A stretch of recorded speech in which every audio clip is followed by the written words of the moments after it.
answers? I think I'm entitled. You want answers? I want the truth! You can't handle the truth! This is Larry Connors USA. Larry Connors USA.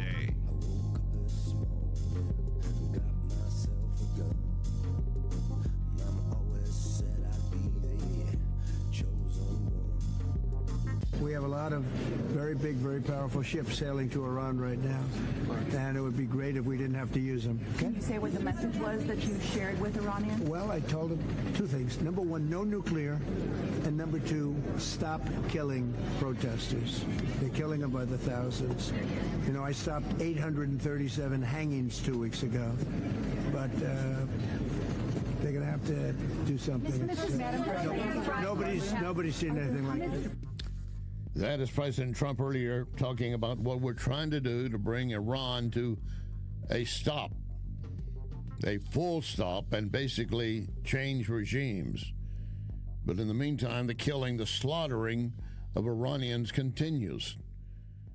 Imagine, if you can for a moment, you're an Iranian parent, you've got your children with you, and you keep hoping every day the regime will be ousted and you can live without fear again, without you or your children being just yanked up off the streets, thrown into a prison, maybe executed on the street.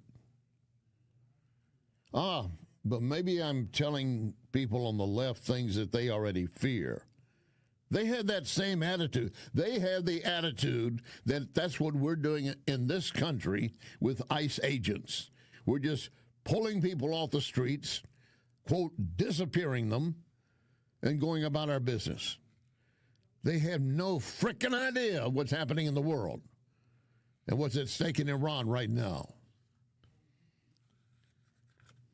Trump made that remark. He said, I stopped something like 800 hangings last week. I don't know for sure if that is fact or not. I'll be honest with you. It may be embellished, it may be undercounted. But we know, in fact, they have been killing prisoners in their jails. And I told you yesterday, Iran is saying all of the Iranian defectors you have in your country and your jails are overcrowded, poor hygiene, measles, bad food, and you want to release some of them, we will take all of those from Iran back to our jails. You think they're going to be treated any better? First of all, they defected their country. What kind of welcome bullet do you think they're going to get? Right between the eyes. Welcome to hour number one, Larry Connors USA. And yes, once again, we come out of the chute like we're on a bull. And I do have more than 8 seconds. I'm going to ride this thing for you, and we're going to make sure you stay with us. We're here every Monday through Friday from 6 to 8 p.m. And when we're on the air, we are streaming video. You can watch the program. You go to NewsTalkSTL, Rumble, Facebook, or Twitter. Larry Connors, USA, Rumble, or Facebook. And reminding you, everything goes up as a podcast when we complete. That's available at NewsTalkSTL, LarryConnorsUSA.com, Larry Connors USA Facebook. And you have a telephone, you have a phone in your hand. That means you have us in your hand. Simply download the absolutely free NewsTalk STL app. Put it on your phone. And when you open it up, whatever we have on the air at that moment is what you'll hear, which would be right now, Larry Connors USA. I'll give you a little tip. A lot of people use this already. They simply play it back to the Bluetooth in their car. They open it up. It becomes a radio, obviously, and then they can play it through the radio speakers. Take advantage of that and also pass the tip around to others. I got a lot of ground to cover today. I do not know how we're going to get through everything, but we're going to do our damnedest to do it. In our next hour, I'm going to tell you right now, I remind you, first of all, Larry Connors USA, you're always going to get news, analysis, opinion, and education. And in the next hour is one piece of education you should know. I'm going to tell you about the most sleazy story masquerading as news appearing in a national online publication. It is a sleazy piece of crap. But they're treating it like, oh, wow, this is a big story. Is exactly the way I described it. I'll tell you more about that in our next hour. Later in this hour, our story behind the story. The attempt to kill a sitting president twice. It was not Trump. That's still to come. And, of course, a review of the assassination attempts and successes against U.S. presidents. That's our story behind the story before we wrap up this hour. Back to the issue at hand, and that is Iran. Every day, it looked like we're on the brink of anything could go wrong, upside down. It could happen over this weekend. Retired General Jack King. The Ayatollah himself is so diabolical, so committed, to the ideals that he's trying to establish. He wants to dominate and control the Middle East and export his radical form of fundamentalist Islamic terrorism to the world. I mean, they haven't changed one bit. They still want to pursue a nuclear weapon. They still want to support the proxies that are in the region to destabilize the region and take down Israel. And they have a ballistic missile program that is growing every single day. Obviously, that threatens Israel and potentially our bases in the region. And that's where they are. He has emissaries that talk nice to our people, but that's where the leadership really is.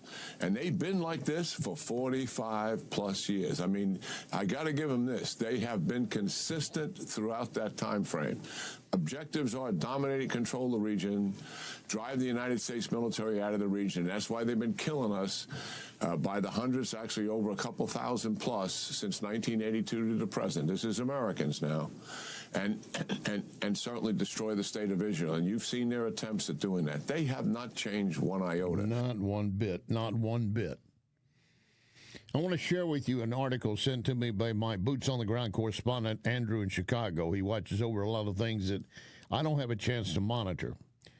This is a publication called Hot Air. Now, it's again an opinion piece, but it has some very thought-provoking issues in it. It begins this way. We have no precise numbers, for obvious reasons, of how many protesters have been killed in Iran, but the number being floated, 30 to 35,000, somewhere in the six figures injured. Executions are underway. Injured are turned away from hospitals. The internet is turned off to keep information from flowing out of the country. Pointing out the regime has given out SIM cards to reliable allies to give them access to get to the internet to help shape world opinion, but only if that country is going to help support them. Iran is still a country where women are not wearing hijabs.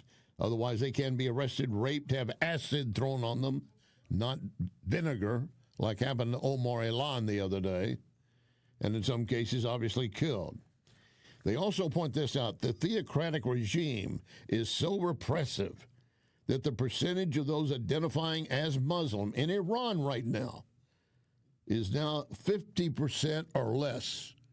They do not want to be identified as a Muslim.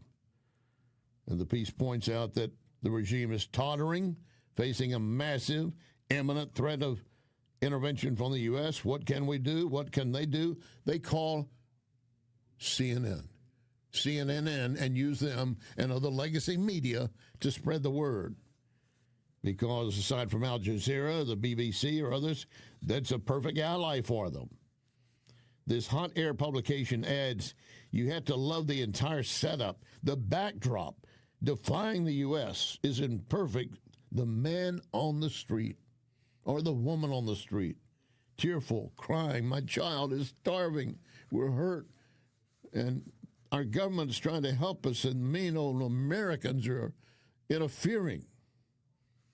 They add this point. If you ever wonder why liberals have such a distorted view of the universe, start with the constant propaganda by Pravda, which is a Russian publication, The Truth, lie, which either publishes and pushes itself or platforms the most outrageous accusations. The writer's adds, and again, this is a Hot Air publication, an opinion piece. I would call all of this shameless, But that would imply that somebody, anybody in their peer group would call them on it, and they're not going to. Once again, retired General Jack King. Iran has never been weaker than they are right now in their entire history since this regime took power in 1980. Politically, economically, and militarily. And we have an opportunity here to really set some conditions for the eventual regime collapse. And that's why the military option is on the table, and that's why it's being considered certainly by the United States and Israel, and hopefully supported by allies in the region as well, despite all the public rhetoric to the contrary, that this option really does make some sense. You know, taking action against the leaders there, taking action against the forces that are repressing the people and hold them accountable for the thousands that they've killed. I mean, Griff, listen, they have never killed as many of their own citizens in their history as they have done right now. And in their history, they have never locked up summarily in a matter of a week or two as many citizens as they have, somewhere in the neighborhood of 30 to 40,000. And when the spotlight is off, they will begin executing them by the hundreds and into the thousands. Yeah. Why do we know that? Because that's what they have done in the past. History will repeat itself.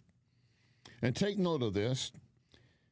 A convicted Islamist terrorist is set to run for city council in Birmingham, Alabama. He's right in our own backyard, right? And there's another dimension to this. Inside our nation, we have so many values we used to hold dear. Family, security. Leftist rhetoric has been destroying anything. Taking what is good and labeling it as bad. The most obvious example is clear to you, but then listen to what a member of Congress is saying.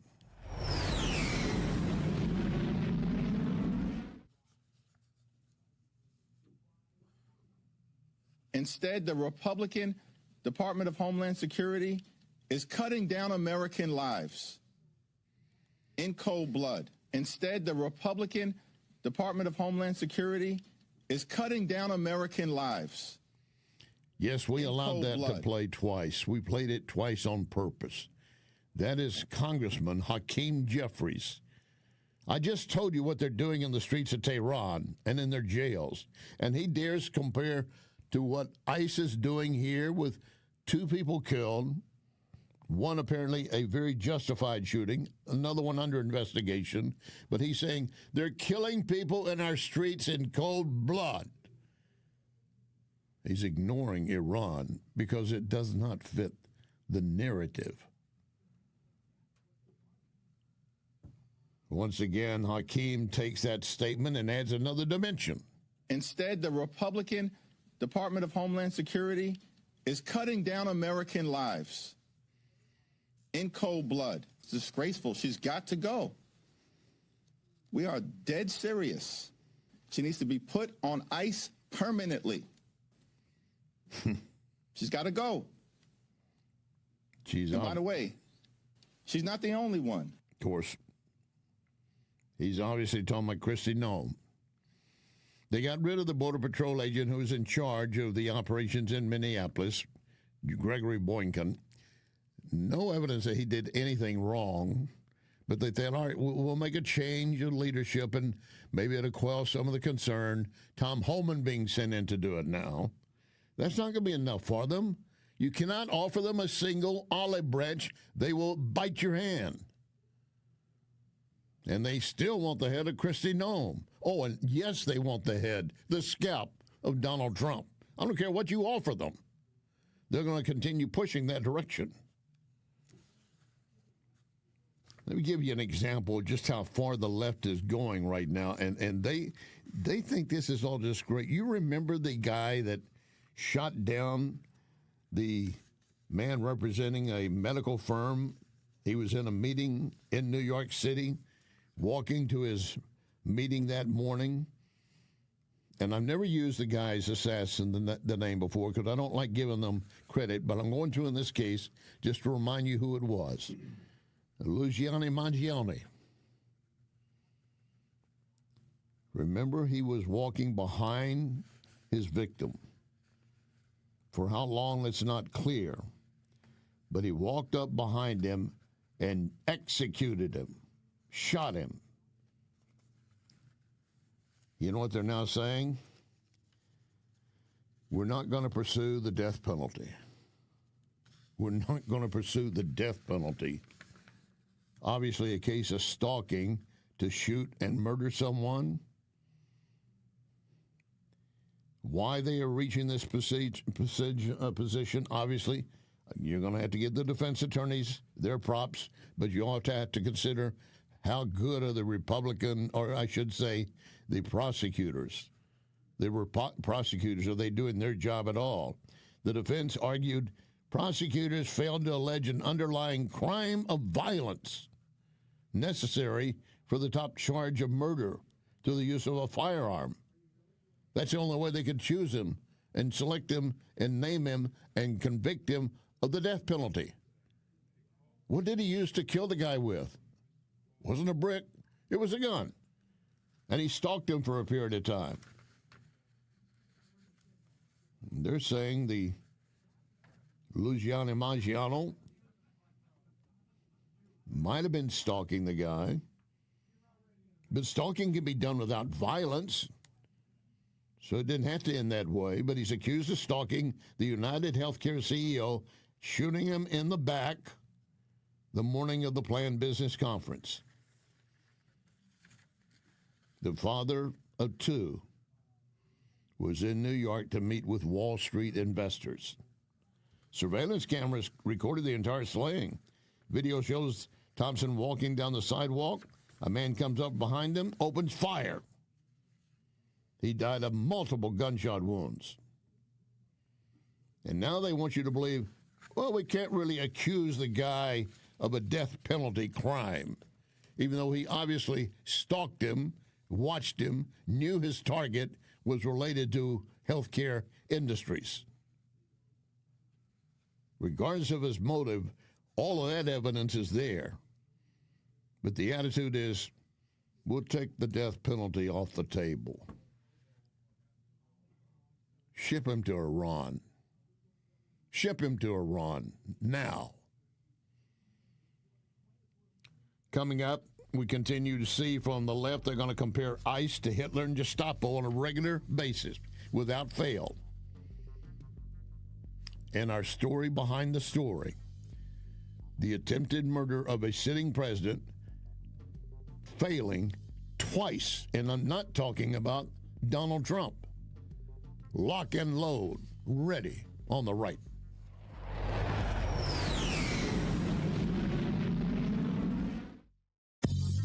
You are listening to Larry Connors, USA.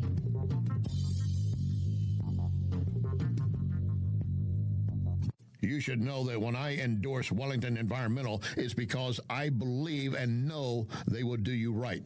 Wellington takes pride in providing homeowners and businesses whatever they need. You need some dustless blasting? They will take care of that. You need some mold remediation? They can do that. They take pride in training their team to perform multiple services and having the equipment ready to get jobs finished. That's important to you. You make just one call, and you call a company that's been around for more than 35 years with more than 45 technicians in the field. Most of you know finding good workers, then having them show up on time could be difficult. Not for Wellington Environmental. They're there at the designated time, ready to go. Check them out to see what they could do for you. Dustless blasting or anything else you need. Wellington Environmental, 314-644-4930. 314-644-4930. Be well with Wellington. The best thing I ever did for my neck and back pain was go to Esquire Sports Medicine. Dr. Draghi and his staff can take care of those pains. If they can't, they'll refer you to a specialist. And when you're hurting, you don't want to wait. So often with Dr. Draghi and Esquire Sports Medicine, you're treated within 24 hours. For any joint or muscle pain, contact my doctor, Dr. Draghi, Esquire Sports Medicine on Big Bend, just north of 40. EsquireSportsMedicine.com. Another day must be another roofer in town. And John Beal and I were talking. He said, every time you turn around, there's a new roofing company. Many of them have no idea what they're doing, and the statistics show that many will be out of business within 2 to 5 years. Who are you going to call to help you then? You need to remember only one name, John Beal. John Beal Roofing. You have a problem, he can take care of it. And we'll be here for you. John Beal Roofing. Call 1-800-NEW-ROOF. 1-800-NEW-ROOF. Renewal by Anderson asking, are you still battling cold drafts? Windows icing up again? Utility costs surging? You're worried about paying more every month? The truth is, you may already be paying for new windows and money lost to energy escaping your home. And here's the thing, you don't want to do this project twice. Renewal by Anderson spends every day replacing bad technology, poor installation of windows and doors that simply don't stand the test of time. But you can afford the best. America's most trusted window replacement company, Anderson. Call 877-WINDOWS or visit rbastl.com. Learn about our December savings event right now. 877-WINDOWS, rbastl.com. Renewal by Anderson.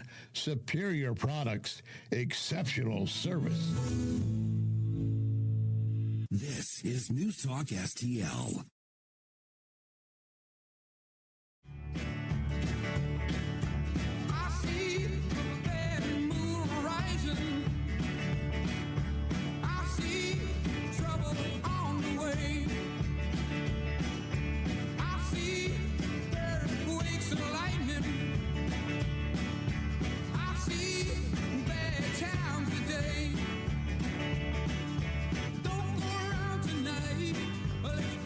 This is Larry Connors USA. Larry Connors USA.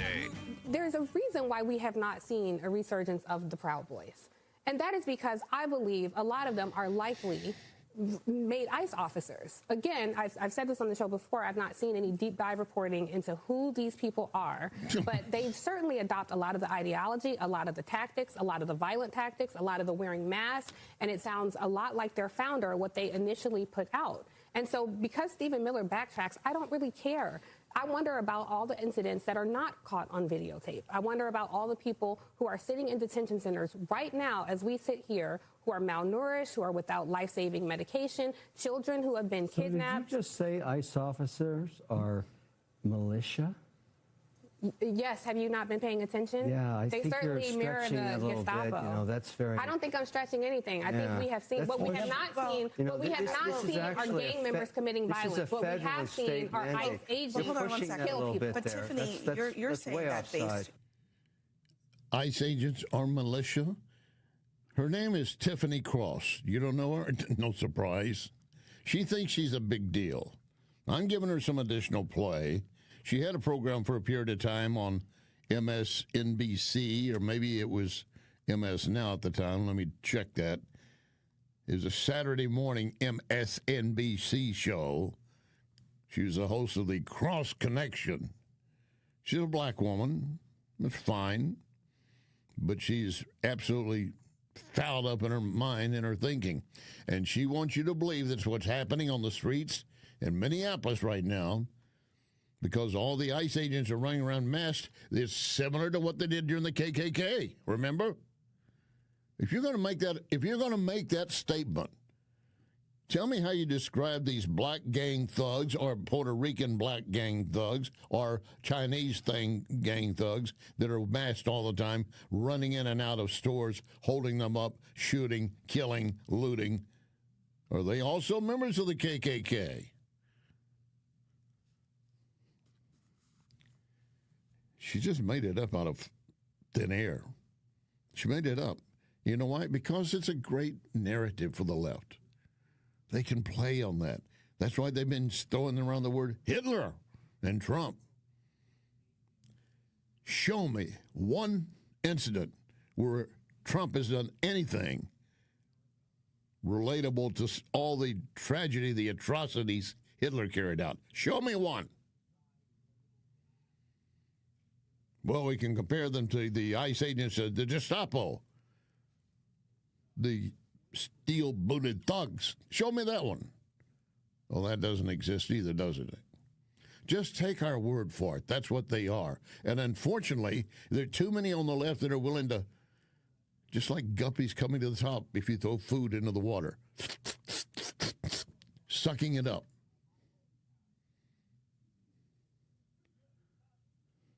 And the woman's getting paid for doing this kind of CRAP. But on this same panel, she encountered someone that was not going to sit there and let that just go unchallenged. He was going to be pushing back. And I love it. As you know him, Shark Tank, Kevin O'Leary, hedge fund investor. You're just making a supposition here. There's no concrete evidence. You got to be careful. That's way there was some supports. These are men and women serving the government. We have seen white supremacist tattoos. Risking their lives, serving the government. Risking their lives, they're taking lives, You're calling them Proud Boy militia. Did you say that? Well, I did not call them Proud Boy militia, but I think it's disgraceful that you're sitting here. I'm actually not. But I think that there are white supremacist tattoos on their white supremacist federal officers. Yeah, white supremacist federal officers. Like, where are you going with this? Why would you say that? I'm going with my eyes, ears, and logic. There have been multiple ICE agents who have white supremacist men and women working for the federal government, risking their lives, carrying out a mandate, and they're white supremacists? Yes, and you're a member of a cult, so I don't expect you to have logic. Whoa. I think the generalizations here are a bit of an overreach. Yeah, and let's not make personal attacks. Kevin O'Leary, you're a very smart man. You're just battling an idiot, so you're never going to get anything through. There's no logic there. And we did not even get in the fact that many of the ICE agents are people of color. Oh, I shouldn't have brought that up. That kind of also destroys the narrative. And you know what Minnesota Governor Walz is now mouthing about? Sickening. He is doing an interview with a pro-migration writer from the Atlantic magazine. No surprise there. Pro-migration. And he made a remark. He said, I mean, is this a Fort Sumter? It's an armed force that's assaulting, that's killing my constituents, my citizens. He's suggesting federal enforcement of federal immigration law in his state might trigger another civil war. With remarks like that, Governor, and remarks like we just heard from Tiffany Cross, without any evidence, just mouthing it, yeah, you could certainly start something like that. The January 28 article from The Atlantic, just being published, also adds that after invoking Fort Sumter, Walz brought up John Brown, the abolitionist who had earlier stormed a federal arsenal at Harper's Ferry, West Virginia. In 1859, fueling violent conflict over slavery that erupted in the Civil War. He said, guns pointed, American at American is certainly not where we want to go. Now, the way it's written, I assume that was a statement from Walz. He then said, we might escalate this conflict if the federal government does not let his sea continue using illegal migrants in his economy. He wants the illegals in his community. How many Minnesotans want them in their community, near their children, their valuables, their loved ones? Walz would never see that situation. The closest he came to it, remember when his wife, when they were having the burning and everything in the beginning, she said, I would raise the windows of the mansion, because they were living in the governor's mansion, you know. I'd raise the windows so I could get the whiff of smoke into the air coming into the room. It made her feel like she was part of it. So Walz saying, I want to see a major drawdown of federal agents, dramatically different tactics. He said, I gave White House envoy Tom Homan a window of several days to reorient. He said that window will close within days. And if we don't see a massive change, I have no choice but to go back and tell my folks, you are not doing what I told you to. And amid the massive resistance by Democrats, Holman has been lowering federal police visibility in the streets, trying to tap it down a little bit. The problem you have there, and he knows it as well, he's a lawman. When you start doing something like this, it makes it look like you're not going to give the officers in the street the full support they need. And it's going to encourage the rabble-rousers to get out in the street and create more chaos and crime. Do you have any doubt about that? Just pull them out of your city and see what happens. We pointed out to you the other day, ever since Trump took over D.C., the District of Columbia, and sent federal troops in against the opinion and desires of Mayor Bowser at the time, crime is down in D.C. Anyway, Holman has been pulling back some of the federal police visibility, but no evidence is going to shut down the investigation of any institution sheltering illegals, especially those allowing welfare scam operations. Multiple GOP officials suggest money from that scams is being used to fund the Democrat Party and, in part, the chaos in the streets. But they continue to portray vice officers as Nazi Gestapo, child killers, murderers, and they are calling for violence against Homeland Security Secretary Kristi Noem and others. They figure they are champions of states' rights, and they believe sanctuary cities are the way to go. Again, if you're a federal officer in the street doing your job, you don't want to hurt anyone. You may have to detain them, handcuff them, but then they start fighting, and before you know it, they're reaching for your weapon, or someone has a weapon, and this situation has escalated.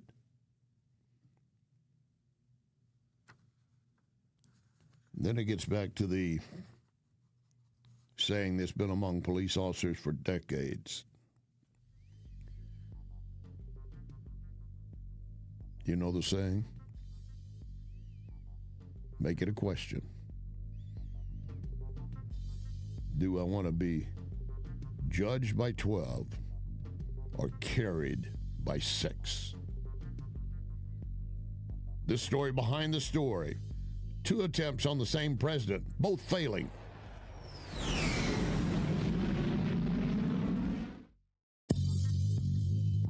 You can hear podcasts of this program at Larry Connors USA Facebook. Larry Connors USA Facebook. John Beal Roofing reminds you we are in the stormy season, and that means if you have even the smallest leak in your roof, you could soon have a much bigger issue. Call the John Bill to make sure that your biggest investment is protected.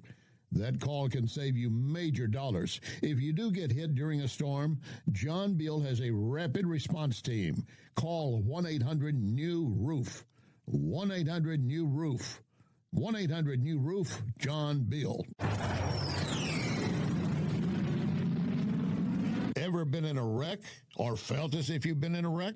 My advice, contact Dr. Bill Draghi, Esquire Sports Medicine. Yes, they can treat wreck victims, falls, other hazards of life, sports injuries. I go at least twice a month. That keeps the joints in line. Part of your spine get out of line, you start compensating, you're going to have additional pain. Don't be that guy. Visit Esquire Sports Medicine, Big Bend, just north of 40. EsquireSportsMedicine.com.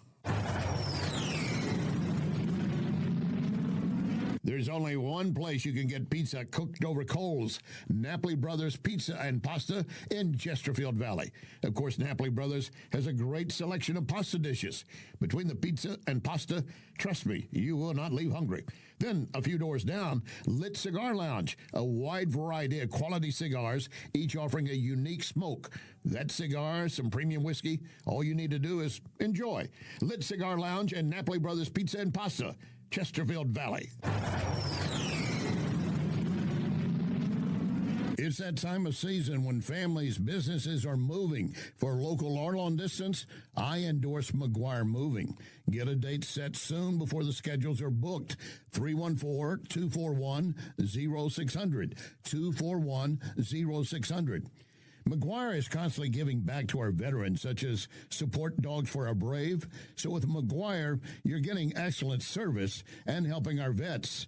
McGuireMoving.com. So many times, Vincent's Jewelers has helped me surprise someone special. Vincent's locally owned can do the same for you, and you don't have to break the bank to get something really nice, maybe even customized. The smile you're going to get back from that special someone, priceless. Check Vincent'sJewelers.com every day because new items are arriving and there are special deals. Vincent's, my only jeweler. Vincent'sJewelers.com. Vincent'sJewelers.com. Renewal by Anderson asking, are you still battling cold drafts? Windows icing up again? Utility costs surging? You're worried about paying more every month? The truth is, you may already be paying for new windows and money lost to energy escaping your home. And here's the thing, you don't want to do this project twice. Renewal by Anderson spends every day replacing bad technology, poor installation of windows and doors that simply don't stand the test of time. But you can afford the best. America's most trusted window replacement company, Anderson. Call 877-WINDOWS or visit rbastl.com. Learn about our December savings event right now. 877-WINDOWS, rbastl.com. Renewal by Anderson. Superior products, exceptional service. This is News Talk STL.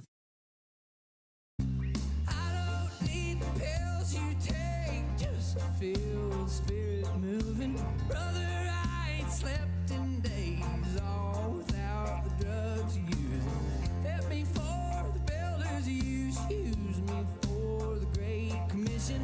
As it was and always will, as it is, I'm here to witness old time screaming and shouting. Grow up, tell it on the mountain. Faith too strong, we left out and way of trying God. This is Larry Connors USA. Larry Connors USA. Now, Larry Connors with the story behind the story. From Dallas, Texas, the flash, apparently official, President Kennedy died at 1 p.m. Central Standard Time, 2 o'clock Eastern Standard Time, some 38 minutes ago.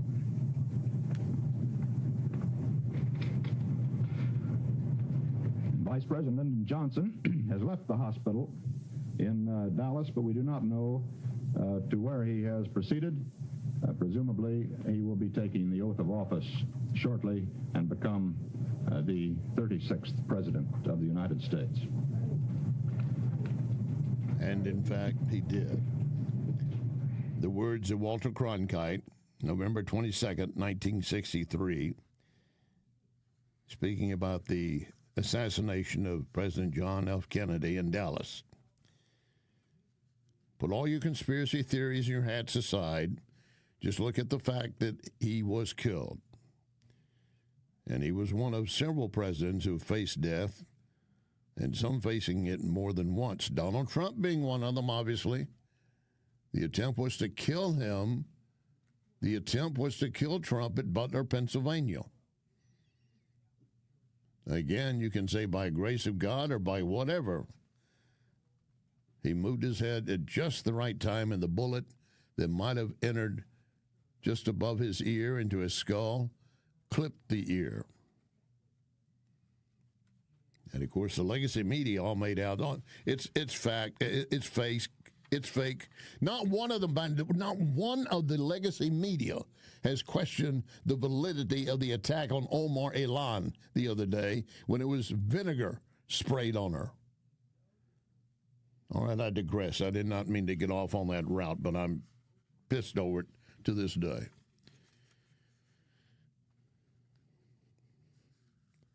JFK, of course, contemporary for many of us. And there was another assassination attempt of two other presidents within many of our years, Reagan being one,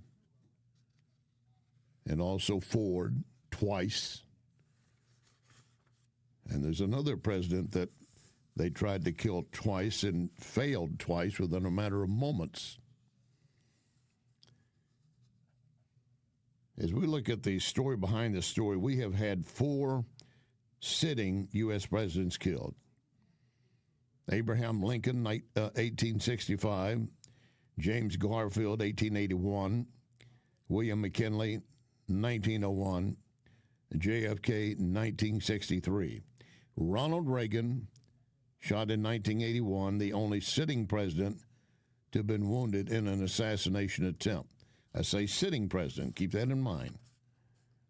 Theodore Roosevelt was shot in 1912. He survived. And, of course, Donald Trump shot in 2024. And they survived. The first president to die in office, our 16th president, Abraham Lincoln. He was the first to be assassinated. I said the first to die in office. He was not the first to die in office. He was the first to be assassinated. It took place on Good Friday, April 14, 1865, as you well know, at Ford's Theater.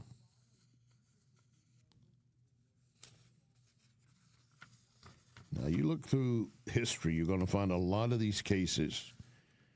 And the assassination of James A. Garfield made him the first president to be killed. He was killed less than 4 months after taking office.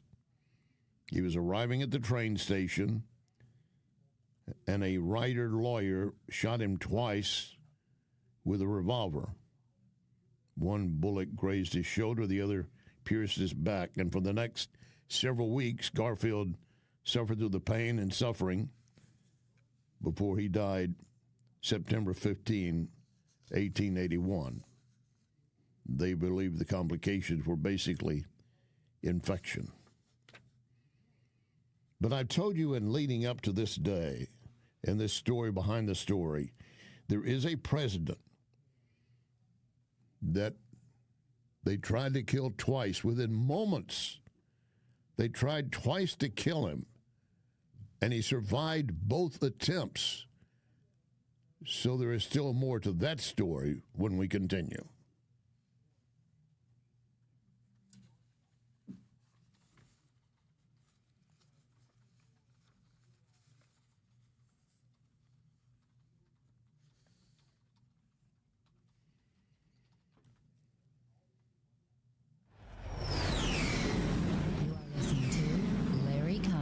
USA.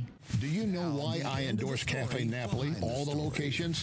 Visit any of them, and you will quickly appreciate the quality of food, service, atmosphere. So maybe I'll see you at Cafe Napoli in Clayton, Napoli Kirkwood, Napoli 2 in Town and Country, Napoli 3 in St. Charles, right next door to Napoli C. Or maybe you'll find me at Napoli Brothers Pizza and Pasta in the Chesterfield Valley. Now you know why I endorse Napoli, NapoliSTL.com. This is Larry Connors USA. Larry Connors USA. Now, the end of the story behind the story. I don't think there was a better demonstration of how that training worked than the assassination attempt against President Reagan. Judge Jerry Parr and Ray Shattuck, as soon as that first shot goes off, they grab the president and they throw him into the car. Agent Tim McCarthy shielded Reagan with his body, taking a bullet in the process. Within moments, the limo sped away from a scene of chaos. Hinckley was buried under a mountain of Secret Service agents. Agent McCarthy, Press Secretary James Brady, and D.C. policeman Thomas Delahanty lay on the sidewalk, severely injured. All three survived, but Brady had permanent brain damage. The old saying that, Secret Service agent will take a bullet for the president. If you look at the Reagan assassination, Tim McCarthy did do that, but he was trained to do that as well, and his heroic actions demonstrate that. That is a former Secret Service agent with the Reagan detail talking about March 30, 1981. He was shot as he was leaving the Washington Hilton Hotel when John Hinckley shot him. And yes, one of the Secret Service agents threw himself between the shooter and the president, and he was shot. He survived, as did two others, but Press Secretary Brady suffered permanent brain damage.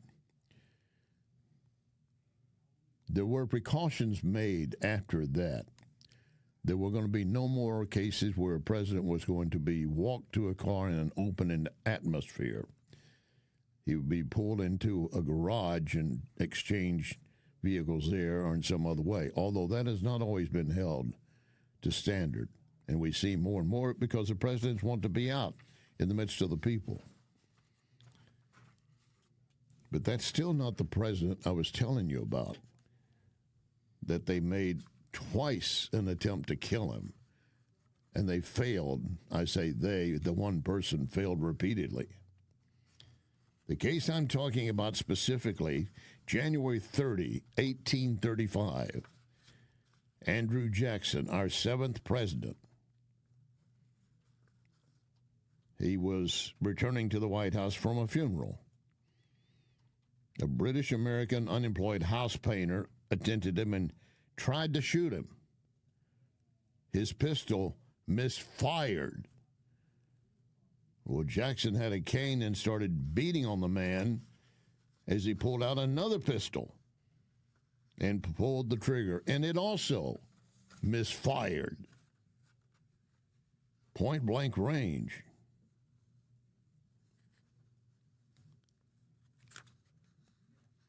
The killer was, the would-be killer was convinced that he was Richard III of England, and the U.S. government owed him a ton of money.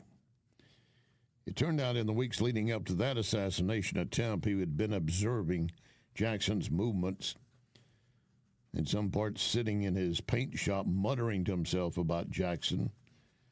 And then the day of the assassination attempt, he was in his paint shop with a book in his hand, laughing, got up, left the shop, said, "I'll be damned if I don't do it."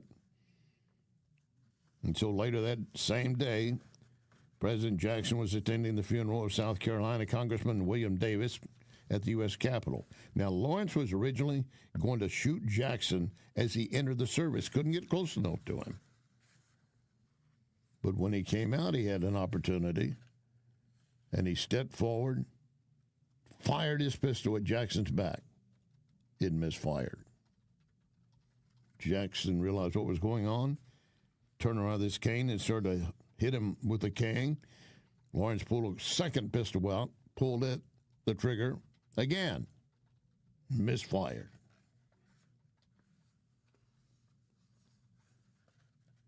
So he could have been killed. Two different attempts. We have other presidents who faced death, been threatened with it as well. James Garfield, murdered in D.C. in 1881, less than 4 months after he took office. He was shot by a guy who was disappointed in his politics. Garfield endured the pain and suffering from having been shot before he finally died in September, months later. Then you have the assassination of President William McKinley, taking place September 6, 1901, in New York. McKinley attending the Pan American Exposition. He was shot twice at close range, .32 caliber. He did not have the luck that Andrew Jackson did of a bullet not firing and the gun not firing. Now, after the attempt to kill and the actual death of McKinley, Congress directed the Secret Service, "We're telling you that your job now is to protect the President of the United States." Up to that time, a lot of the Secret Service was built around security, conference, Confederacy money, things of that nature they were trying to sort out. Now, again, I said you can put aside your tin hats. I'm not going to tell you what to think, but to this date, there's nothing to say that there was more than one person involved in the death of JFK. And you have another president who was targeted. 3.5 years after he left office, Teddy Roosevelt was running in the 1912 presidential election as a member of the Bull Moose Party. A saloon keeper had been stalking him for weeks, approached Roosevelt, shot him once in the chest, a 38 caliber pistol. Roosevelt had in his breast pocket a 50-page text of his campaign, plus his eyeglasses. The speech was entitled, "Progressive Causes Greater Than Any Individual," and it was photoed over twice. Metal glasses slowed the bullet, plus the manuscript. And on top of that, Roosevelt, being an experienced hunter, correctly concluded, "I'm not coughing blood, so I didn't have a bullet reach my lung. I'm good. I didn't even go to the hospital." He delivered his speech with blood seeping into his shirt, speaking for almost 90 minutes, and then finally concluded the speech and got some medical attention. He did add, "I don't know whether you fully understand that I've just been shot, but it takes more than that to kill a bull moose."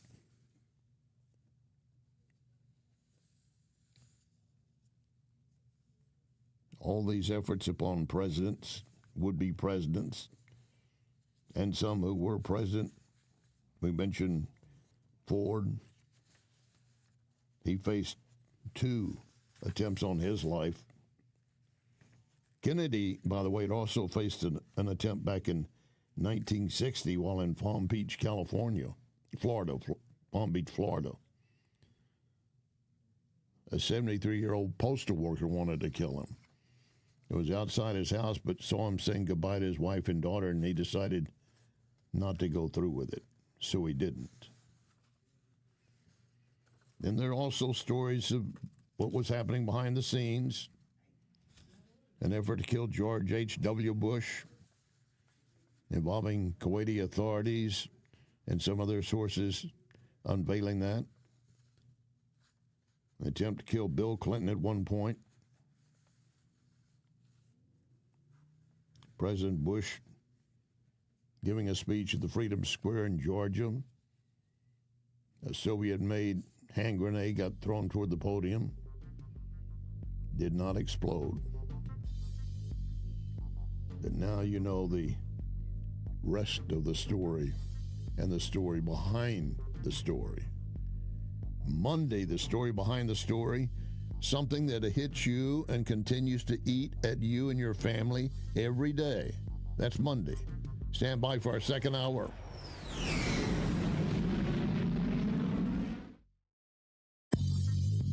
You can connect with Larry on Twitter at Larry Connors USA. I've told you how Tom Shaw Realtors can help you buy, sell homes, farms, acreage. Listen to what Tom Shaw Realtors did in 2025. More than 100 properties sold, $52 million in sales. ShawRealtors.com.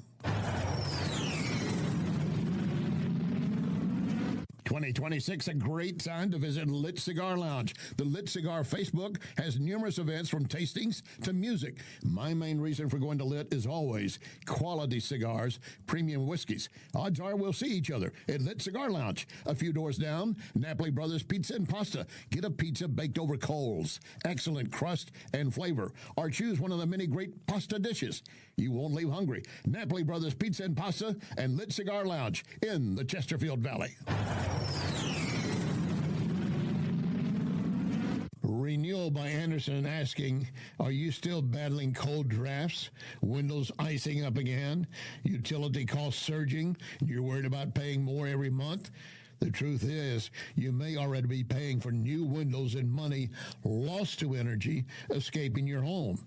And here's the thing, you don't want to do this project twice.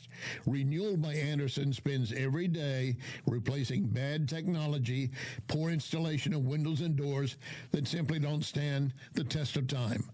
But you can afford the best, America's most trusted window replacement company, Andersen. Call 877-WINDOWS or visit rbastl.com. Learn about our December savings event right now. 877-WINDOWS, rbastl.com. Renewal by Andersen. Superior products, exceptional service.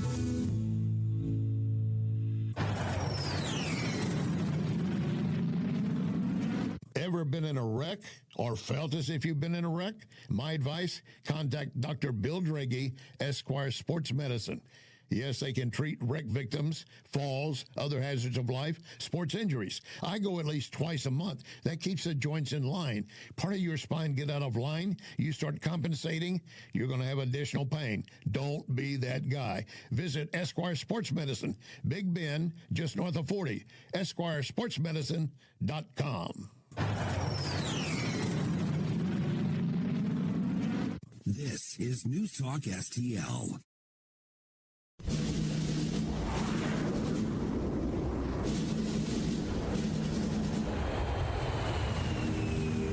You want answers? I think I'm entitled. You want answers? I want the truth. You can't handle the truth. This is Larry Connors USA. Larry Connors USA.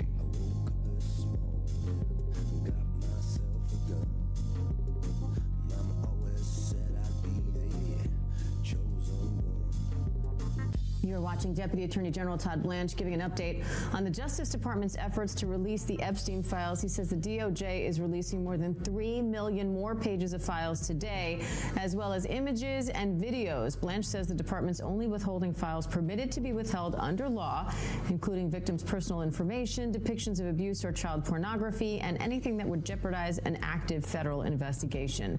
He also defended the department against accusations it doesn't take child sex abuse cases seriously, pointing to more than 290 arrests over the past several months. And that's the latest that we have at this point on the Epstein files. And I'm going to point out something which we often point out when the left was in charge and was doing it.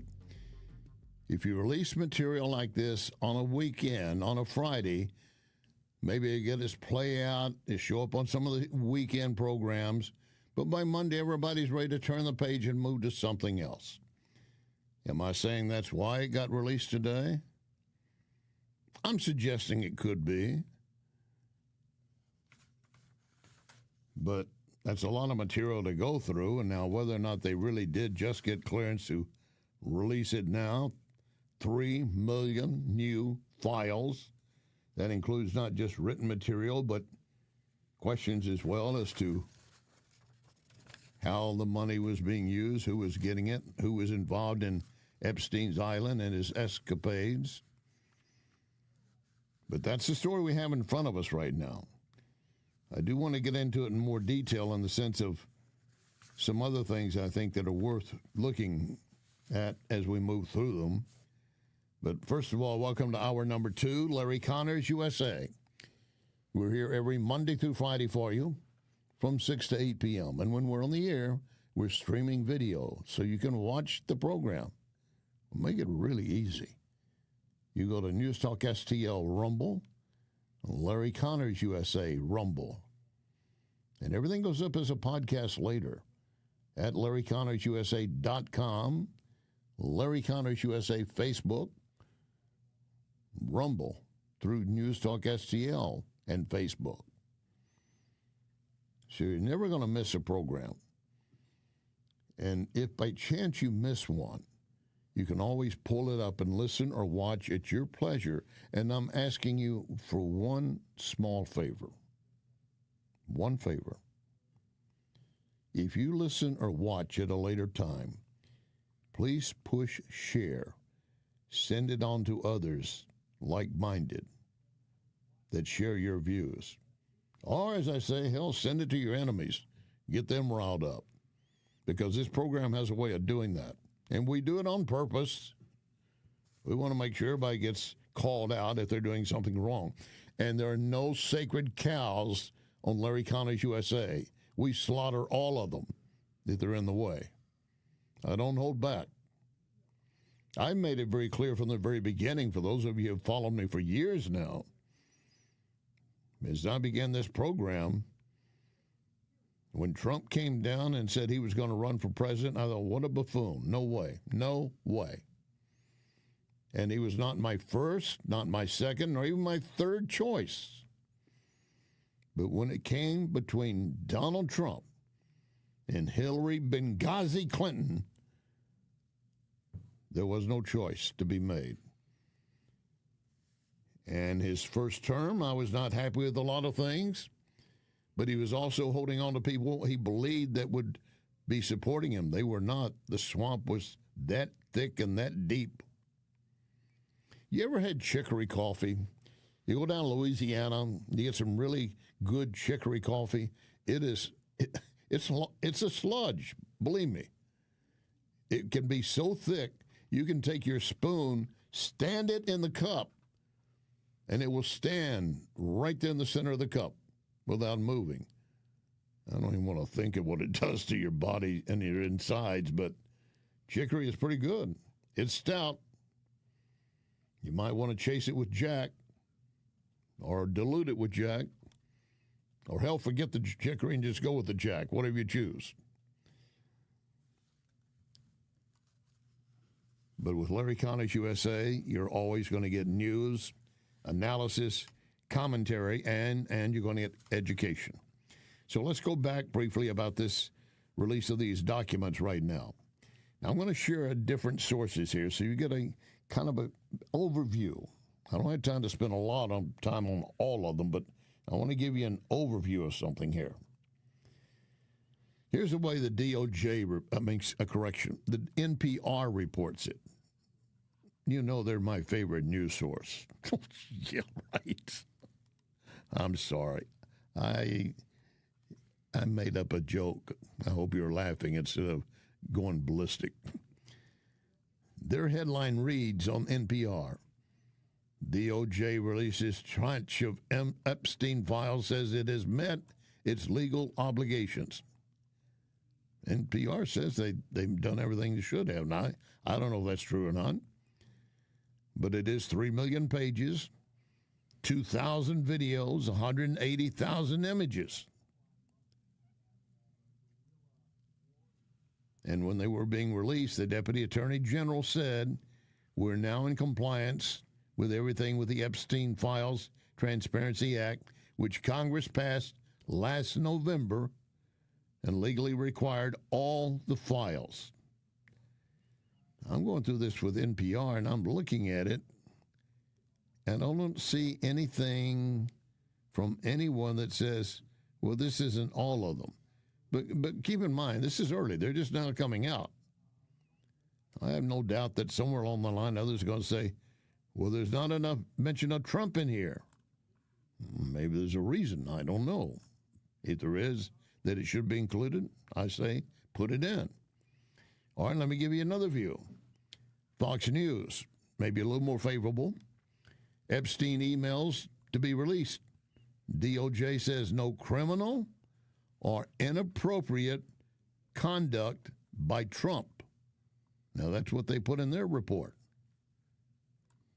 I'm not telling you what to believe. I'm just giving you the variety of the sources and how it's being reported. I never tell you what to think. You're a thinking audience. You know what is right and what's wrong. And we may not always agree on everything. I think for the most part we can agree on, one, common sense, and secondly, what's fair.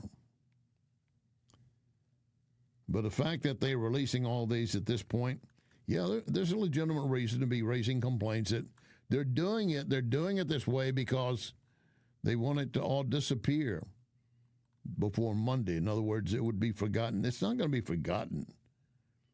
This is just stupid that they would think it is. Trying to see if I see anything else that suggests something different than what I just shared with you. The main point coming, and that was Again, I told you, the source at Fox. The emails being released say no criminal nor inappropriate conduct involving Trump. I wouldn't be surprised if they end up finding more and trying to make a tie to Trump, and it may be accurate or it may not. I do know this. There's obviously a constant effort to destroy Trump and everything he's done.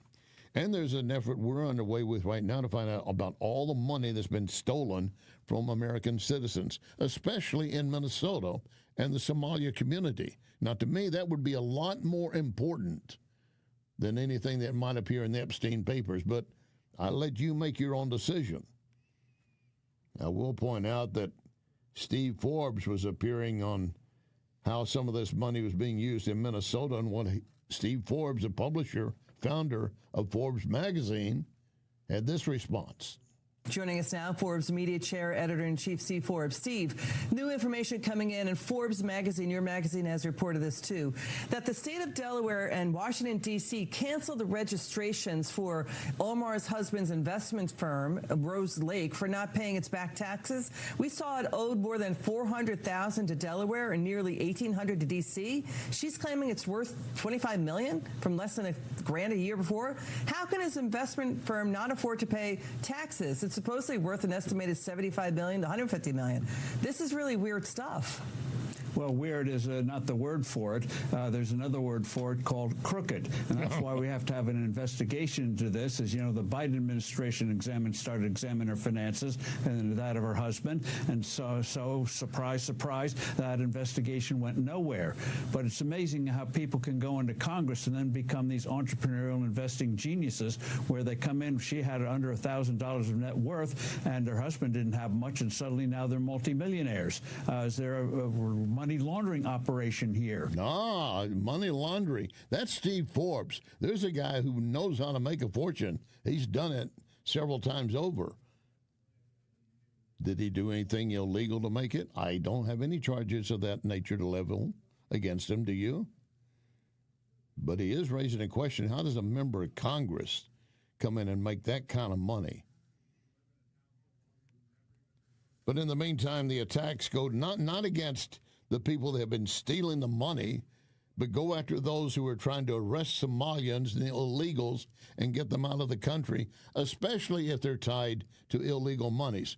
Here comes Tiffany Cross talking about how she still sees the ICE agents as the members of the KKK. There's a reason why we have not seen a resurgence of the Proud Boys. And that is because I believe a lot of them are likely made ICE officers. Again, I've said this on the show before, I've not seen any deep dive reporting into who these people are, but they certainly adopt a lot of the ideology, a lot of the tactics, a lot of the violent tactics, a lot of the wearing masks, and it sounds a lot like their founder, what they initially put out. And so because Stephen Miller backtracks, I don't really care. I wonder about all the incidents that are not caught on videotape. I wonder about all the people who are sitting in detention centers right now as we sit here, who are malnourished, who are without life-saving medication, children who have been kidnapped. Did you just say ICE officers are militia? Yes, have you not been paying attention? Yeah, I they think certainly you're mirror stretching the a little Gestapo. bit. You know, that's very. I don't think I'm stretching anything. I think we have seen what we have not seen. What we have not seen are gang members committing violence. What we have seen are ICE agents kill people. But Tiffany, you're saying that based. What does she say about all these mobs that mask up and break into jewelry stores and trash and loot with their faces covered? Are those members of the KKK?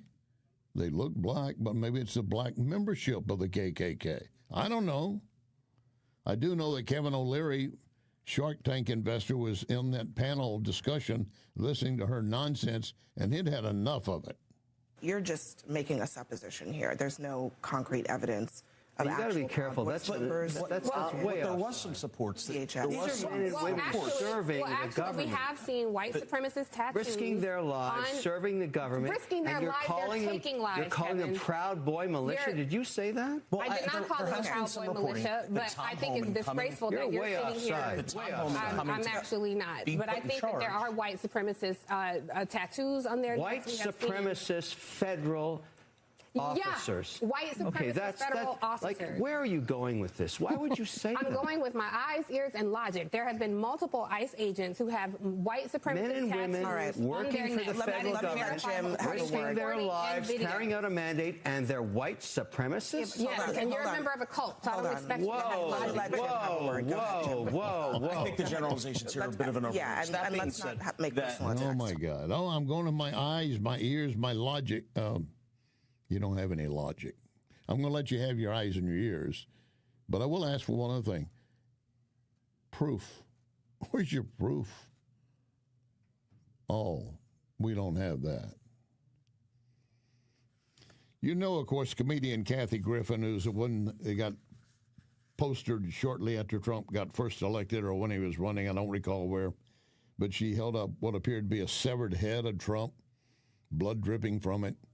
And she suddenly got banned from a lot of shows and programs because the push wasn't all the way in at that point to go after people that were willing to go after Trump. They were kind of giving them a little side and maybe not doing everything. She had lost so many engagements, so much money, and she blamed it all on Trump because of her stupidity. Well, now she's suggesting what you need to be doing as you're listening to me right now. And I'm going to tell you, put my name at the top of your list. You need to start making lists of people that are for Trump. Put my name on that list.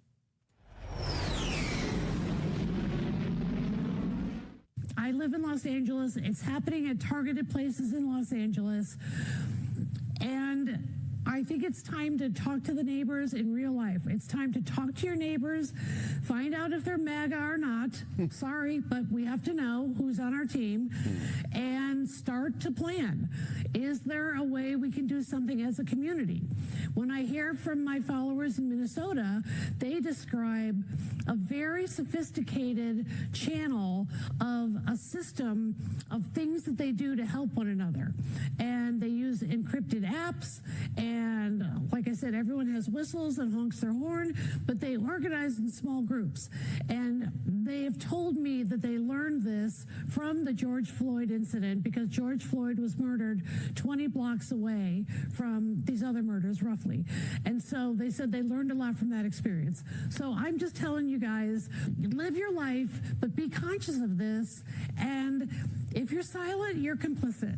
Sorry, I know I'm being a judgy bitch, but that's how I feel. Here I am being preachy. Yeah, you are. And you know what? When I first saw that woman when she appeared on a Seinfeld episode, I thought, what a brilliant young comedian.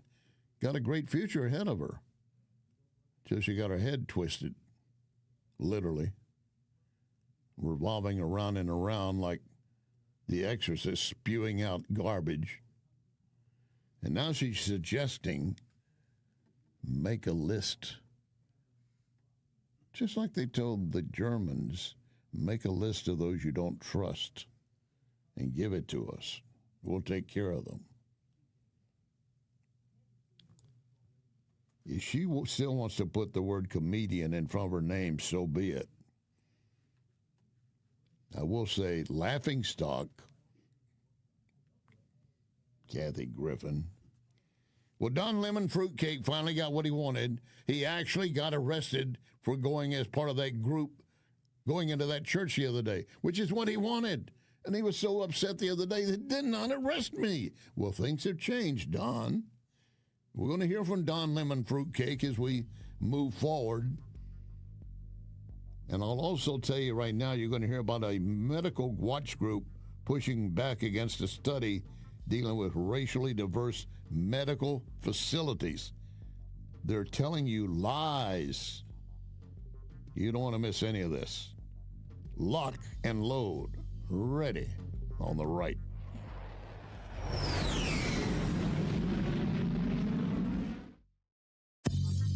You are listening to Larry Connors, USA.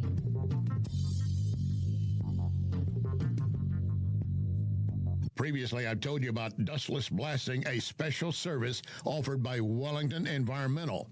It could work for you in your place. Recently, a crew removed a driveway sealer that had failed. The owner wanted to go back to the original concrete so it could be properly sealed. Dustless blasting worked. That homeowner is happy. Now, sometimes surfaces need pressure washing instead of blasting. In fact, there was an exterior stone fireplace cleansed by pressure washing, and when it dried, all the dark stain was gone. That stone had its original appearance. Wellington is versatile with blasting. Dustless blasting, or whatever you need. They will evaluate and make a decision. How do you get them to your door? Very easy. Call 314-644-4930. 644-4930. Wellington Environmental, making your world great. In fact, be safe, be well with Wellington Environmental. McGuire Moving is silver certified, which means they are great at relocating senior citizens. In fact, McGuire is a household name because McGuire understands the stress involved when moving older adults. So if you or family members need help moving, I highly recommend McGuire Moving. 314-241-0600. 241-0600. Get a free in-home estimate. McGuireMoving.com. So many times, Vincent's Jewelers has helped me surprise someone special. Vincent's locally owned can do the same for you, and you don't have to break the bank to get something really nice, maybe even customized. The smile you're going to get back from that special someone, priceless. Check Vincent'sJewelers.com every day because new items are arriving and there are special deals. Vincent's, my only jeweler. Vincent'sJewelers.com. Vincent'sJewelers.com. Ever been in a wreck or felt as if you've been in a wreck? My advice, contact Dr. Bill Draghi, Esquire Sports Medicine. Yes, they can treat wreck victims, falls, other hazards of life, sports injuries. I go at least twice a month. That keeps the joints in line. Part of your spine get out of line, you start compensating, you're going to have additional pain. Don't be that guy. Visit Esquire Sports Medicine, Big Bend, just north of 40. EsquireSportsMedicine.com. This is News Talk STL.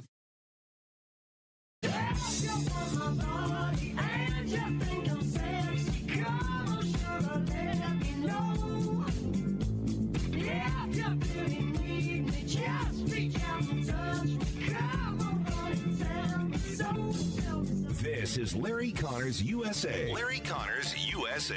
All right, breaking news this morning. Newsmax's chief Washington correspondent James Rosen confirming former CNN anchor Don Lemon is in police custody. This following the city's church protest in Minneapolis. Lemon is reportedly charged with conspiracy to deprive rights and with a violation of the FACE Act, interfering by force of someone's First Amendment rights. More in a moment.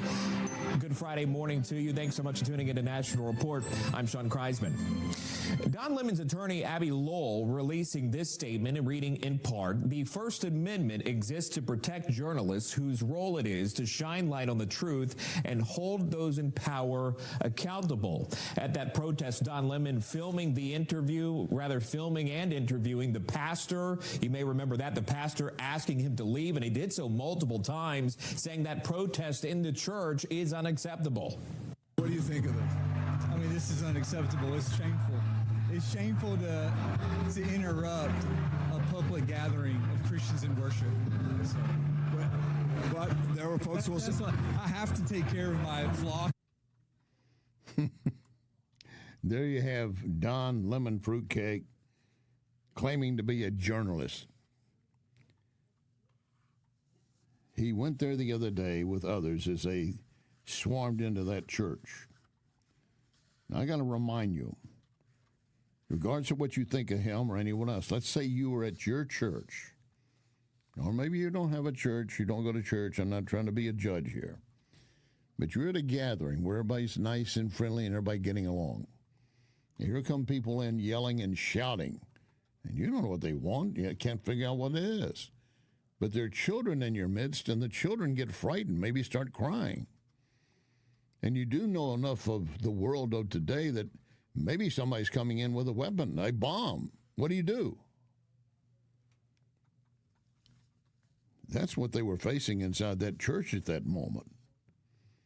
And Don Lemon Fruitcake, he's an independent journalist. He can be a journalist, use a title all he wants, but he is not, quote, a journalist, because he doesn't deal in facts. He deals in slander and gossip. Well, now there are still those avenues open as well. National Enquirer, everybody wants to know. And I got one coming up in a moment. I told you about this in the previous hour. And for those of you who are still here, you're going to be richly rewarded in just a moment with this story. But here he was with everyone else the other day, and 2 other people got arrested, but he didn't. Well, that defeated the whole purpose of him going there. He wanted to be there. He wanted to be in the midst of the church and be arrested. You did the interview with the pastor, and the pastor, very polite and smiling, said, look, we're here to preach the gospel. That's all we're doing here. Well, don't you think this is a white privacy and white privilege type issue here? He said, we're preaching God's love to people. Well, isn't this also standing with the ICE agents against illegals and deportations? Don, we're here to preach the gospel. What would Jesus say? That's where I think I would have told him, and I give the pastor a lot more credit than I would have had.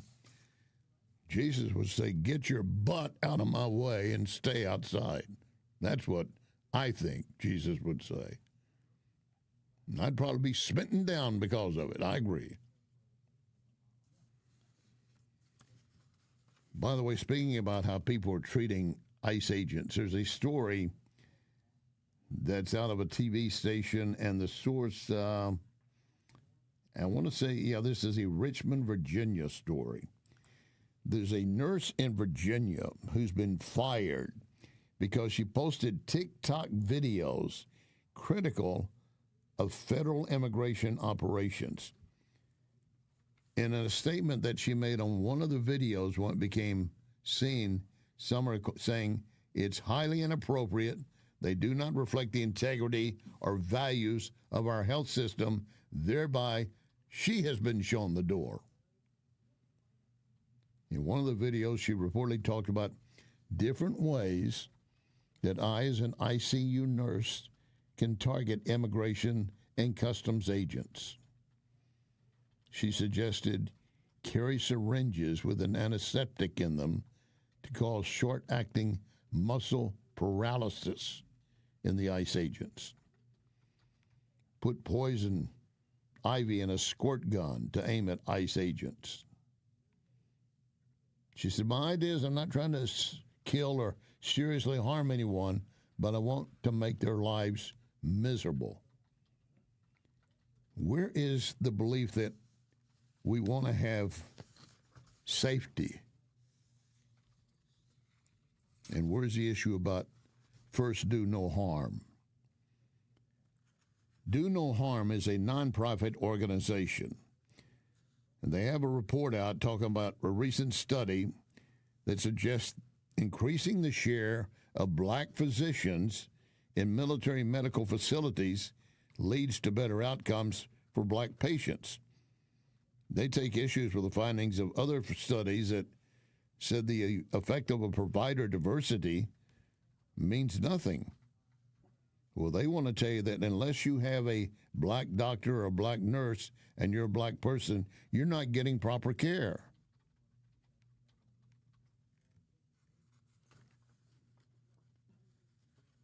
This researcher for the network Do No Harm said, we cannot allow politically motivated activists to push debunked racial theories that have no positive impact on patient care.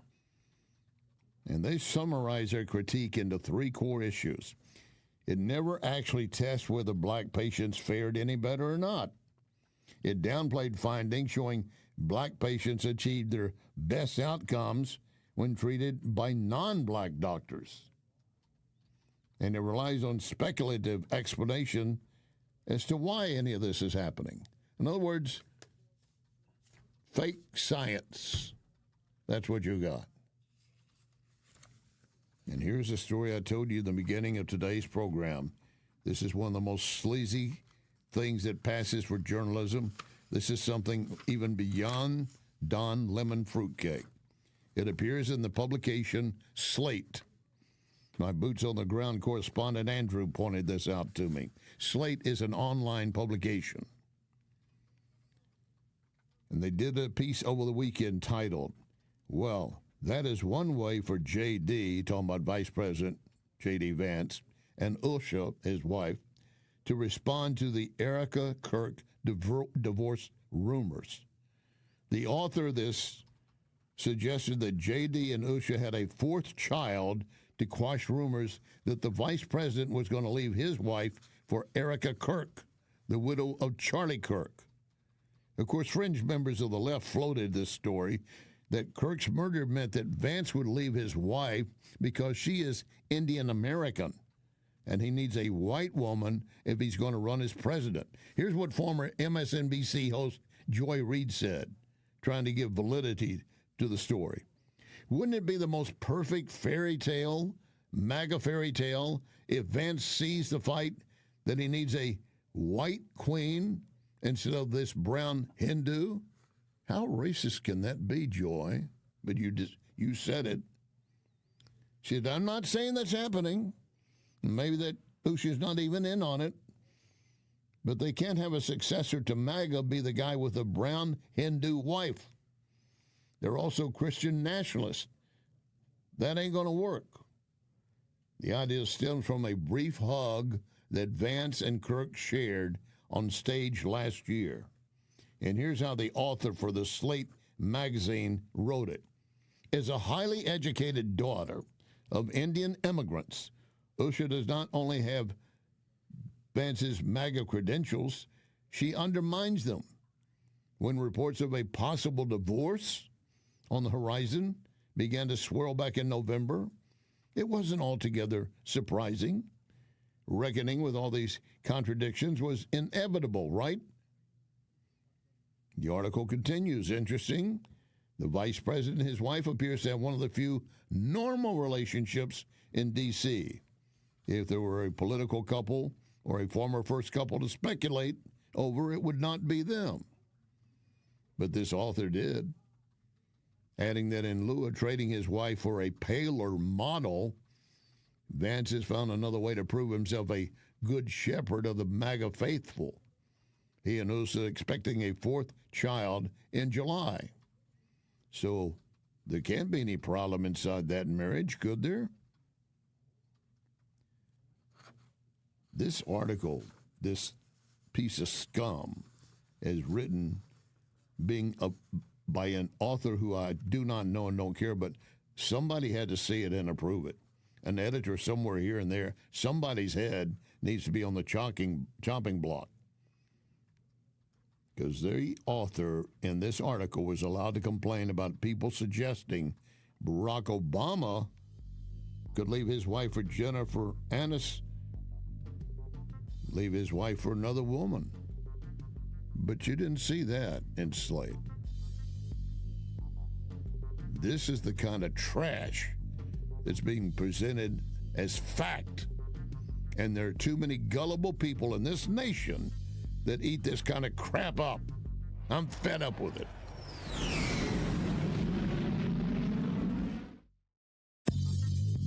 You can connect with Larry on Twitter at Larry Connors USA. Great news from my sponsor, Tom Shaw Realtors, proving if you want to buy, sell homes, farms, acreage, you want Tom Shaw. In 2025, selling more than 100 properties, $52 million in sales. ShawRealtors.com. When I have business clients or guests from out of town, I often take them to Cafe Napoli. I know they're going to enjoy any of the Napoli locations. Cafe Napoli in Clayton, Napoli 2 in Town and Country, Napoli 3 in St. Charles, next to Napoli C, Napoli Kirkwood, or Napoli Brothers Pizza and Pasta in the Chesterfield Valley. Excellent food and intellectual conversation, if they bring the intellectual conversation. And NapoliSTL.com. NapoliSTL.com. Renewal by Anderson asking, are you still battling cold drafts? Windows icing up again? Utility costs surging? You're worried about paying more every month? The truth is, you may already be paying for new windows and money lost to energy escaping your home. And here's the thing, you don't want to do this project twice. Renewal by Anderson spends every day replacing bad technology, poor installation of windows and doors that simply don't stand the test of time. But you can afford the best. America's most trusted window replacement company, Anderson. Call 877-WINDOWS or visit rbastl.com. Learn about our December savings event right now. 877-WINDOWS, rbastl.com. Renewal by Anderson. Superior products, exceptional service.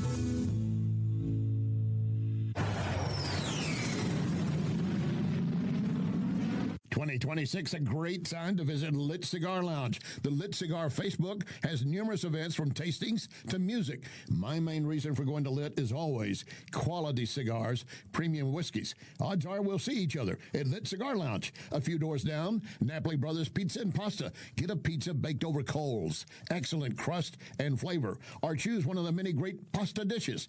You won't leave hungry. Napoli Brothers Pizza and Pasta and Lit Cigar Lounge in the Chesterfield Valley. This is News Talk STL.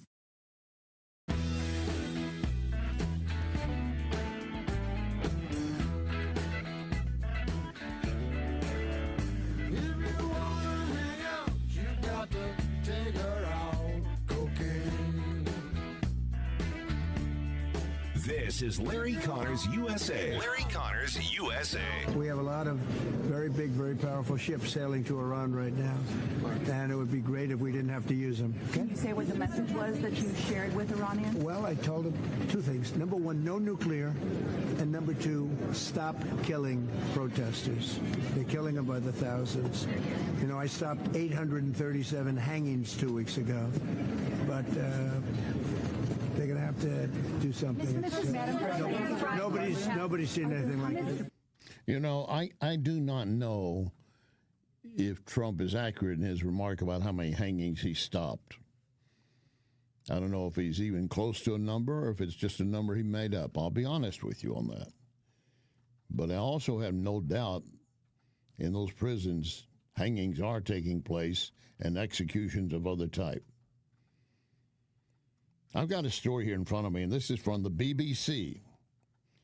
And they're quoting some Iranian protesters that have been injured in the street because they were in the street protesting. They want the regime out. They want to go back to the way life was before they were controlled by the mullahs, the Ayatollah. And they're being quoted by the BBC, not named, obviously, and not featured in pictures. Do not take us to a hospital for any treatment. If we show up at a hospital, they'll know we were in the street protesting. You're handing us a death sentence if you take us to a hospital for treatment. We'll take our chances. We may die because we're not getting treatment, but we cannot go to a hospital. And do you see any correlation between that situation, that scenario, and what's happening in Minneapolis? No, because there is none. There may be folks in Minneapolis saying, oh, don't take me to the hospital. I might be arrested by ICE, be arrested. But you're not going to be killed on the spot. In Iran, they fear that if they end up in a hospital, that's a death sentence for them and their family. Because how did you get this bullet wound in your leg? Oh, I just walking down the street and it fell out of the sky. No, you were in that protest the other day, weren't you? put a little more pressure on that wound, and you'll tell them anything. And yet we have in this country people that believe they're so filled with love and desiring well-being for everyone. They're ignoring something like that happening in a country that obviously not next door, and obviously anything that they can do anything about directly, but they want to compare to what they're good at dealing with in their community, their city, their state, to what's happening in Iran or what happened in World War II in Germany. There is no such comparison. None. But they will still lie about it. And you heard Trump say, look, I'm still trying to have them come up with a deal, but time is running out. I've made it very clear no nukes can be involved. We're going into the weekend, my friend. I don't know what will be going on by the time we get back to Monday. But former retired General Jack King says everything is in play at this point. The Ayatollah himself is so diabolical, so committed, to the ideals that he's trying to establish. He wants to dominate and control the Middle East and export his radical form of fundamentalist Islamic terrorism to the world. I mean, they haven't changed one bit. They still want to pursue a nuclear weapon. They still want to support the proxies that are in the region to destabilize the region and take down Israel. And they have a ballistic missile program that is growing every single day. Obviously, that threatens Israel and potentially our bases in the region. And that's where they are. He has emissaries that talk nice to our people, but that's where the leadership really is. And they've been like this for 45 plus years. I mean, I got to give them this. They have been consistent throughout that time frame. Objectives are dominate, control the region, drive the United States military out of the region. That's why they've been killing us by the hundreds, actually over a couple thousand plus since 1982 to the present. This is Americans now. And certainly destroy the state of Israel. And you've seen their attempts at doing that. They have not changed one iota. And they're not going to. And you'd be a fool to think they are. You know the story about the spider that needs to get to the other side of the river. And there's a frog there. And a spider says, can I climb on your back and you will get me safely to the other side of the river? And the frog says, I'm not going to do that. As soon as we get over there, you'll sting me and kill me. I know you will. I said, no, I will appreciate you getting me the other side of the river. Just give me a ride across. He convinces the frog, gets on the frog's back, and they start going across the river. They get to the other side of the river, and sure enough, the spider stings him. And in his dying breath, he's asking the spider, why did you do that? You said you wouldn't. Why did you do that? The answer, it's my nature. It's my nature. Once again, General Jack King. Iran has never been weaker than they are right now in their entire history since this regime took power in 1980. Politically, economically, and militarily. And we have an opportunity here to really set some conditions for the eventual regime collapse. And that's why the military option is on the table, and that's why it's being considered certainly by the United States and Israel, and hopefully supported by allies in the region as well, despite all the public rhetoric to the contrary, that this option really does make some sense. Taking action against the leaders there, taking action against the forces that are repressing the people and hold them accountable for the thousands that they've killed. I mean, Griff, listen, they have never killed as many of their own citizens in their history as they have done right now. And in their history, they have never locked up summarily in a matter of a week or two as many citizens as they have, somewhere in the neighborhood of 30 to 40,000. And when the spotlight is off, they will begin executing them by the hundreds and into the thousands. Why do we know that? Because that's what they have done in the past. and it is their nature. General Jack King just nailed it. In the meantime, China is trying to find out, how do we shore up what we've got? We got to be careful in dealing with Iran. They become too much of a liability. We're not sure Russia is going to be there for us when we need them. We no longer have what we wanted from Argentina since Maduro is out of there. Maybe we can get the United Kingdom to side with us. And in fact, President Trump got asked about that. What do you think about China and the United Kingdom drawing closer together?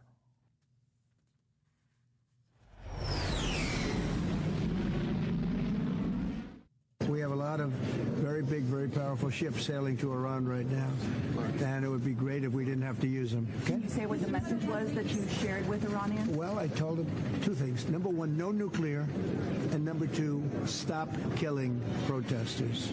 They're killing them by the thousands. You know, I stopped 837 hangings 2 weeks ago, but they're going to have to do something. Nobody's seen anything like this. Yeah, that's what he was saying earlier as we began this segment. Now reference dealing with China. What do you think about the UK getting into business with China? Keir Starmer was in Beijing. Well, it's very dangerous for them to do that, and it's even more dangerous, I think, for Canada to get into business with China. Canada is not doing well. They're doing very poorly, and you can't look at China as the answer. I know China very well. I know President Xi's a friend of mine. I know him very well, but that's a big hurdle to go over when you get Canada. The first thing they're going to do is say you're not allowed to play ice hockey anymore. That's not good. Canada's not going to like it. No longer play ice hockey. I want to leave you with something for the weekend that might keep you awake at night. I'm going to apologize in advance, but also know that you need to be back here Monday at 6 if you're not listening to the podcast and everything else we have coming up. There's an article I had not had a chance to do a lot with today inside the Federalist. You can pull it up and read it in its entirety. Do you remember Malaysian Flight 370, the one that just disappeared? And no one knows what happened to it. Numerous searches, thousands and thousands of miles, pieces of debris found, and no one can make a connection. The article in the Federalist is titled, "The Truth About Malaysian Flight 370 is Scarier Than Conspiracy Theories." Here's how it begins. Accepting that one man deliberately killed 238 others with a flick of a button is far more disturbing than imagining all the elaborate conspiracies. The Malaysian government, of course, had recently announced the resumption of the search for Malaysian airline Flight 370 in the remote depths of the Indian Ocean. The U.S.-based Ocean Infinity firm is working on a no-fine, no-fee basis, seeing if they can find this plane that just vanished March 8, 2014. There's been a lot of new commentary, video, YouTube, so forth, and theories. Everything from remote-controlled hijacking to onboard fires to an elaborate Russian plot. Even claims it was shot down by the U.S. military. This article says the reality is far simpler. For anyone looking at the evidence, it's not mysterious. The captain hijacked his own plane, incapacitating everyone on board by depressurizing the cabin, and then flew the 777 into the southern Indian Ocean. Now, the evidence supporting this is not circumstantial or speculative, yet it is overwhelming, methodical, and points unambiguously to that single explanation. Part of it goes back to that he had this simulator session at his home in Kuala Lumpur, that he had programmed and flown a route beginning in Kuala Lumpur, proceeding northwest up the Strait of Malacca, and then turning south into the remote southern Indian Ocean before the plane ran out of fuel. And the route on that simulator closely matches the path that the MH370 actually flew. If you're basing it on initial radar tracking and the satellite data. And again, all of this I'm reading to you is not me. This is from the Federalist and their reporter and them looking at it. But it raises some very solid points. They add there is no innocent explanation for why a pilot would practice flying from his home airport into one of the most isolated areas on Earth, then weeks later fly that same route with 238 on board.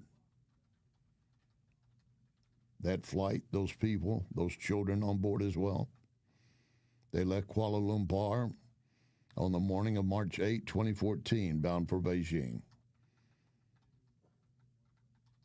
They sent their final transmission at one point. Good night, Malaysia, 370. 2 minutes later, the transponder was disabled. Transponder is what constantly broadcasts a signal as to where the plane can be located. Even if all communications are out, that still broadcasts the location of the plane. But the transponder went off at the handoff point between Malaysian and Vietnamese airspace. So it would take a while for them to realize something is wrong. Maybe it just didn't get done properly. The aircraft, based on everything they've seen, made a turn, went back across the Malay Peninsula, serving no operational purpose, then turned northwest up the Strait of Malacca, blending in with other air traffic on a busy route. Going until 6 more hours, the engines flamed out from fuel, entered a rapid descent, breaking up on impact at a high speed. And the most likely method of neutralizing everyone on board was cabin depressurization. This is what we discussed the other day in the story behind the story of Payne Stewart, remember? In his jet, he and his pilot, his broker, and 2 or 3 others, the jet had a leak. They were at an altitude where they needed to be breathing oxygen. They all passed out just thinking they're tired, went to sleep. And that's the way it would have happened in this cabin. And they would have died within 20 minutes. Now, it's unclear as to how, if the pilot did this, how he did deal with his co-pilot. There's one report that maybe the guy got locked out of the cabin.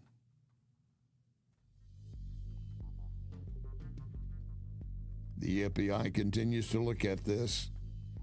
There is still no specific detail other than what I just gave you. But it suggests a crime.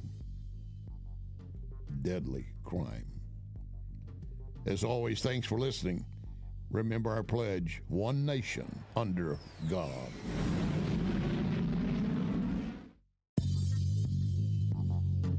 You can follow Larry on Larry Connors USA Facebook.